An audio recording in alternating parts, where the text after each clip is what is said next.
Serenity Falls. A city that at first glance looked like the cover of a picture book. Clean streets, ancient buildings, fog hanging over the mountains, and a lake that captured the moonlight like a mirror. But that night, that fog seemed strange. The branches of the trees rustled in the light breeze, as if someone was talking silently in an unknown language. A cool moisture rose from the lake and settled on my skin. Along with the weather, there was something in the air. Pressure, a nameless fear. That night, the Founders' Gala was being celebrated in full glory. Lights swung on the roofs of the markets, the streets smelled of perfume and sweets. People wore colorful clothes, holding glasses of wine, swaying to the soft melody of music. The laughter was so loud it seemed as if no sorrow had touched this place for centuries. But Emily Hart felt lonely even in the midst of this noise. I had left the tiring life of the big city and taken refuge here. I thought this city would give me peace, but silence. Silence is always the biggest alarm for me. A silent city, silent people, and the silent truth that never dies without a sound. The Founders' Gala was almost at its end. The music was fading, people were sharing farewell smiles, when suddenly the lights went out. For several moments, the entire hall was plunged into darkness, and then a scream that would reach deep into your bones. A voice cried out, "A-A-A-H, someone please." The scream tore through the crowd. I immediately moved, took out my flashlight, and ran towards the lake where people were gathering in the direction of the sound. Ow. My boots pressed into the damp grass, and I felt as if the earth itself was holding its breath. Reaching the lake's edge, my flashlight beam circled the water. A moment, then another. And suddenly a white form appeared, floating in the water. A few more steps and reality dawned. The body of a woman, her hair half in the water, half out, and tightly clutched in her hand a single white rose. There were red spots on its petals, not from the water, from blood. I bent down. The water was completely silent, as if it had seen everything, but refused to tell me anything. "Code red," I said into my radio. "Possible homicide. Send all available units." This wasn't just a murder. This was a statement. The body was pulled from the water. More flashlights turned on, and the whispers of the crowd grew louder.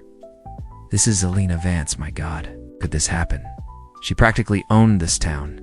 Elena Vance, the woman who had helped hundreds of people, who had funneled government funds to build hospitals. No one could touch her. She held the balance of power between the town's most influential families.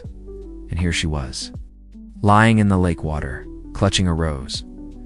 I gently took the rose from her fingers. It was still warm, as if someone had grabbed it just moments before death. Or maybe the killer themselves had placed it there. It was a symbol, and symbols are never without purpose. I was surveying the crime scene when I heard the soft, measured sound of footsteps behind me. I straightened up. A tall figure emerged in my flashlight beam. "Detective Hart," he said softly. "White roses always complicate a murder." I recognized him, Dr. Julian Croft. The sympathetic smile, the sharp eyes, and the habit of always leaving a sentence halfway through to ask another question.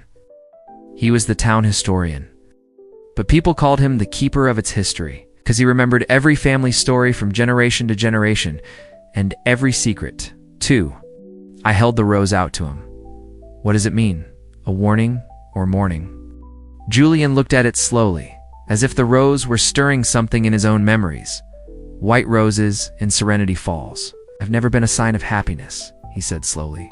"It was always a notice. It's a message that something was about to begin." I peered into his face. He knew something, and was hiding more than he was revealing. "Julian," I said, "if you know something." He smiled, but the smile didn't reach his eyes. "Detective, nothing is straightforward in this city. What you see is not what is, and what happens is not what it seems." I didn't know at that time.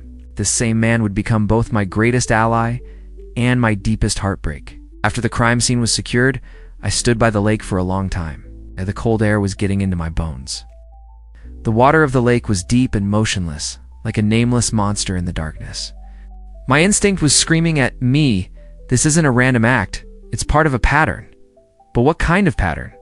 I saw my reflection in the lake, tired eyes, damp hair, cold lips, and suddenly I felt as if something had moved under the water. I aimed my flashlight forward, nothing. Maybe it was my imagination, or maybe not. Julian's voice forced me to turn back. "Detective Hart," he said, his voice low. "This city doesn't tell its secrets. You have to take them," I replied. "And some secrets are stubborn about being taken."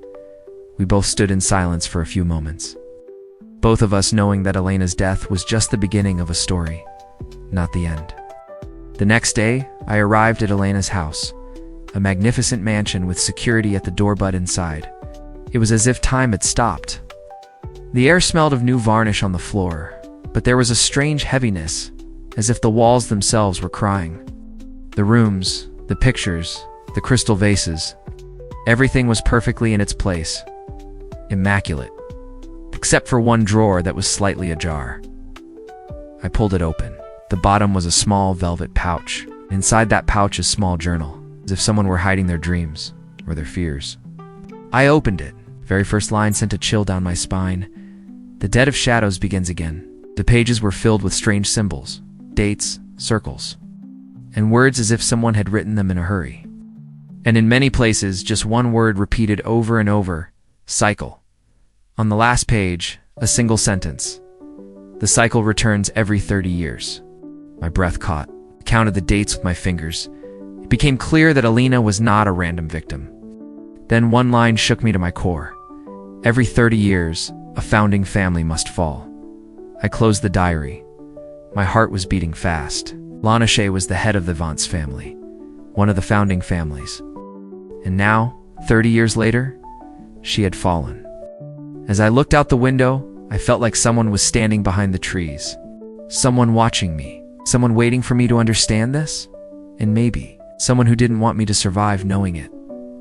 Serenity Falls, this was not a quiet town. It was a hunting ground. And now, I was the prey. Julian and I became inseparable, a duo haunting the town's history. By day, we were lost in the musty scent of the town archives, our fingers tracing the faded ink of forgotten stories. By night, we walked the same streets, shrouded in a cinematic fog that seemed to whisper its own secrets. Julian was a living encyclopedia of Serenity Falls scandals. He'd gesture towards a grand, decaying mansion, its windows like hollow eyes, and recount tales of fortunes made and spectacularly lost, of love affairs that ended in tragedy. He made the town's history feel alive, breathing, and dangerous. The air between us was always thick with unspoken things, an electric current of shared understanding. We were both outsiders, in our own ways, trying to decipher the cryptic language of this place. We were looking for the same thing, a truth that everyone else seemed desperate to keep buried.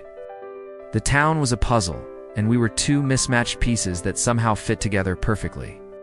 One evening, buried under a mountain of land deeds and birth certificates from the 1800s, it happened. We were huddled over a particularly brittle map, trying to align it with a modern street layout. As he reached to point out a landmark, his hand brushed against mine. It was a simple, accidental touch, but it felt like a lightning strike. The entire world it paused. The scratching of my pen, the distant chime of the town clock, the hum of the old fluorescent lights, it all faded into silence. I looked up and he was already looking at me. His eyes, usually so sharp and analytical, were filled with a storm of emotions I knew all too well because I saw the same tempest reflected in my own. In that single silent moment, I realized I didn't just want to know the town's secrets. I wanted to know his. He was the biggest mystery in Serenity Falls, and I was determined to solve him. Later that night, as we packed up, he finally broke the silence that had settled between us, confessed. His family, the Hawthorns, weren't just some distant relatives. They were one of the original founding families of Serenity Falls, but their name had been erased from the official records, their legacy buried. Why? Because generations ago, his ancestors had tried to expose the very darkness we were now chasing. They were exiled, branded as traitors for trying to tell the truth. Julian wasn't just some helpful historian indulging a journalist's curiosity. This was personal. He wasn't just helping me, he was seeking redemption for his family's name. That confession changed everything. Our investigation was no longer just my story. It became our shared mission. Our late-night work sessions, fueled by cheap coffee and a burning need for answers, began to blur the lines.